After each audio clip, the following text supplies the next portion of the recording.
নমস্কার, কেমন আছো তোমরা সবাই? আশা করি সবাই খুব ভালো আছো। রাত্রি 12টার সময় বেরিয়ে পড়েছিলাম দুজন মিলে ঠাকুর দেখতে। তাও কিন্তু দেখো প্রচুর ভিড় ছিল।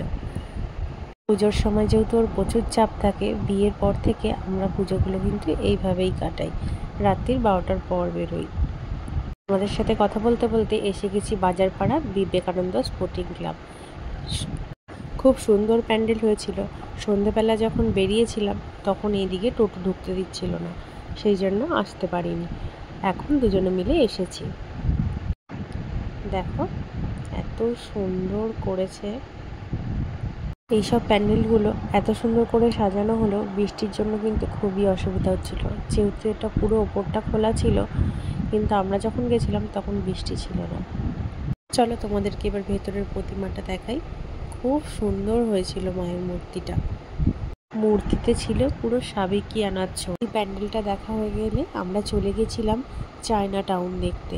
সেই প্যান্ডেলটাও কিন্তু অসম্ভব সুন্দর হয়েছিল। চলো তোমাদেরকে এবার দেখাই কেমন হয়েছে। দেখো, যেহেতু ওই প্যান্ডেল দেখে আসতে আসতে অনেকটাই রাত হয়ে গেছিল, এখানে ভিড়টা প্রায় কমই ছিল। এই প্যান্ডেলগুলো প্রতি বছরই আমরা আসি, আগের বছর আসতে পারিনি, কিন্তু প্রতি বছরই দেখেছি খুব সুন্দর করে। দেখো ভেতরের মূর্তিটা। এবার চলে এসেছি নোনা অ্যাথলেটিক্সের পুজো।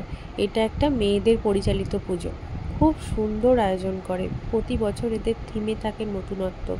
যেমন সুন্দর লাইটিং করে, তেমন হয় প্যান্ডেল সজ্জা, তেমন হয় মূর্তি। দেখো এদের এইবারের ভাবনা ছিল মানুষের জীবনচক্র। চলো তোমাদের ভেতরটা ঘুরে দেখাই। কি অসম্ভব সুন্দর, তাই না?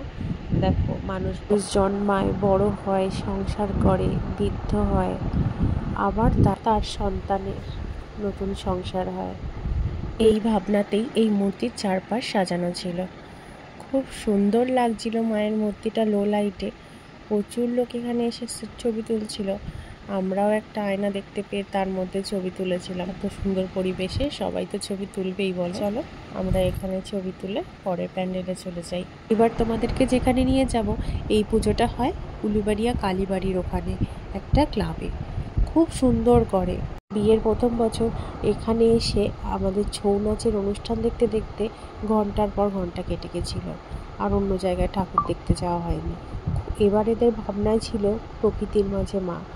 এত সুন্দর চারিদিক নতুন নতুন গাছে ঢাকা ছিল, তার মাঝখানে ছিল মূর্তিটা। এদের প্যান্ডেলের থিম অনুযায়ী আলোকসজ্জাটাও ছিল কিন্তু খুব সুন্দর। ষষ্ঠীর দিন এটাই ছিল আমাদের শেষ ঠাকুর দেখা।